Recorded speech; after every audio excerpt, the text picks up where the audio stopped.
Hello everybody. So today I'm going to show you my version of chili mac. Typically you mix the ground beef with a macaroni, you season it like chili and you add cheese to it. It's really good and very simple to make. But today I'm going to layer it and make it somewhat of a casserole. Dinner is going to be good.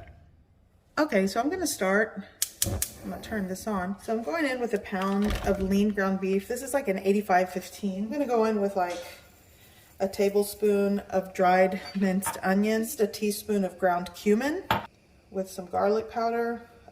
Let's see, we'll do like a tablespoon of chili powder. If I need more, I will add some later. We're gonna go with like a half teaspoon of smoked paprika, a half teaspoon of salt, and I'm just gonna break this apart and cook it with the seasonings and spices.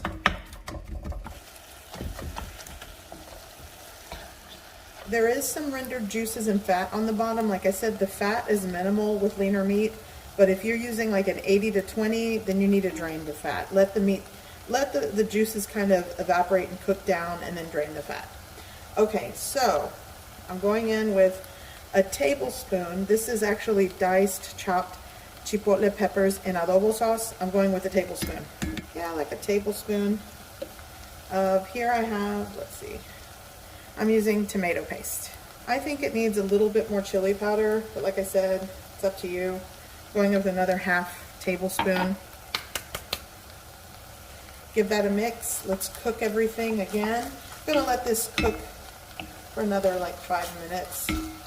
Going to add, I'm gonna start with like 4 tablespoons. Yeah, you know what? I'm gonna go with like 5 tablespoons of all-purpose flour. A crust has formed at the bottom of the pan, and I've been cooking the flour. It's been like a minute and a half. Some people like to cook the flour a lot longer. I think a minute or so works for me and for what I'm doing. So now I'm going to go in with 2 cups of beef broth. This is like a low sodium beef broth.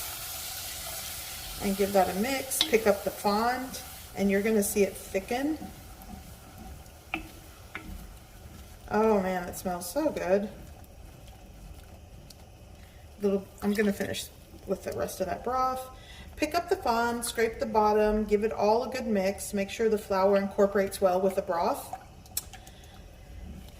Let's see here. And you want to taste it for salt at this point. Let me see, I'm gonna taste a little bit of that.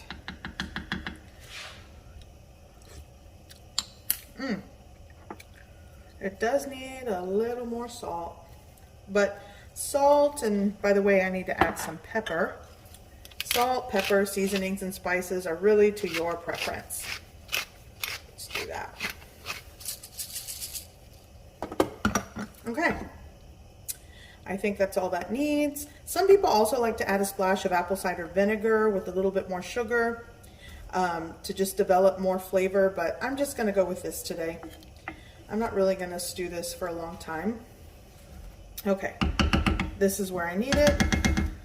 So I'm going to just kind of cover it and kind of offset it a little bit and let it gently simmer for about 15 to 20 minutes, and then it's done.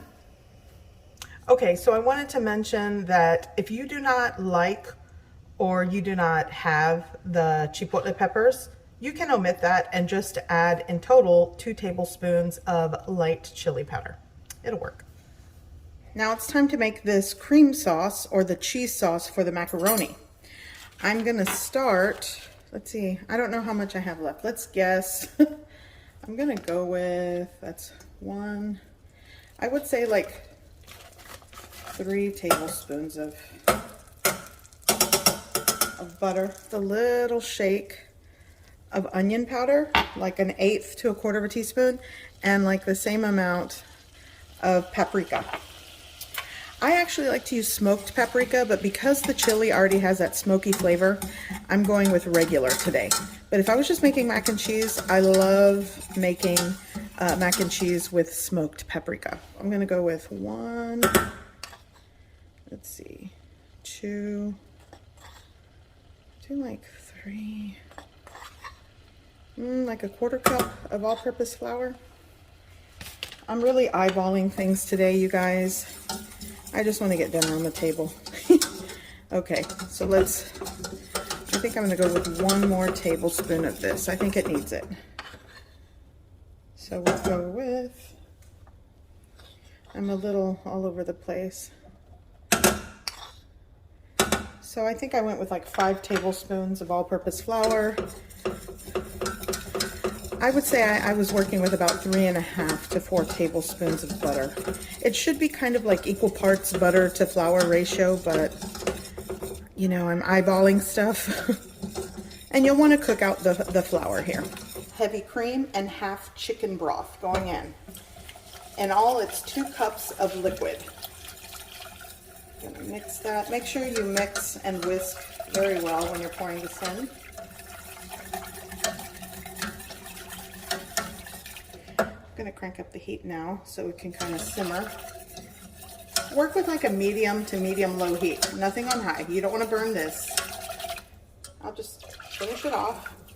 Now that I turned up the heat, I'm gonna keep whisking, and I want it to simmer and thicken. It's gonna take some time. Did forget to add a pinch of salt. I'm not gonna over salt this because that chicken broth also has a little bit of sodium, but I do want to. And it's already starting to thicken. And slices of American cheese. I'm going with what I got. You can add the fancy cheeses of your choice. I think it's wonderful that people really get creative with the cheeses they use in their mac and cheese. I always have sliced American cheese for sandwiches, and you know, I always have like just a store-bought bargain brand of cheddar, and that works for me. So let's mix that up, let that start to melt down. So that was 4 ounces of the American cheese, and I'm gonna reserve some of my medium sharp cheddar cheese for the top. But in all, I'm adding, I'll be using 8 ounces of the sharp or the medium cheddar. And now I'm just gonna mix this up and melt it, give it a taste, and it's ready. Okay, so I have my water boiling. And I'm just going to add like maybe 2 teaspoons of salt to this, not too much salt. And crank that up so it boils. Now I'm going to add 12 ounces of elbow macaroni. Let's give that a stir. And I'm going to cook this for about 9 to 10 minutes. Some people are really persnickety on how long they cook their pasta. For al dente, it is, I think, 7 to 8 minutes of boil time. This is mac and cheese. I'm going for like 9. Okay, so here I have a baking dish. This is like a 1.5 quart. It's kind of probably like the equivalent of an 8 by 12. And I'm just using the butter wrapper to just butter the baking dish. Or you can just get like softened butter and spread it all over. Okay, done. Okay. So this has been cooking actually like around 8 to 9 minutes. I'm going to drain it and pour it into my baking dish. Oh, and you'll want to reserve a little bit of the pasta water just in case, maybe like a ½ cup or so. Drained noodles coming in hot, going into my baking dish, just like that. Okay, so my cheese sauce is kind of like lukewarm at this point. I'm gonna crack in, and you should do this in a separate bowl, but I'm just taking chances here. I'm gonna crack in 1 large egg. Oh, geez. And just give that a mix. And this is, I'm gonna pour this over my mac and cheese. And you see how the sauce has thickened quite nicely. It's perfect. Okay, going in.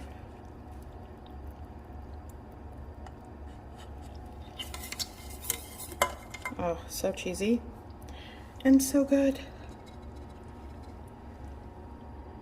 So now you're gonna mix this up. I'm just gonna mix it up right in this baking dish. So now I'm gonna go in with my chili and just spread it out on top, kind of like that. It's not gonna be perfect. Cheddar cheese right on top. This is ridiculously good. I don't suggest making this all the time. This is actually a treat. Quite honestly, I might make this once or twice a year. It's a very decadent, rich, and savory dish. It's going in uncovered, by the way. And I will be placing this on a baking sheet because, you know, it might spill over. It is what it is.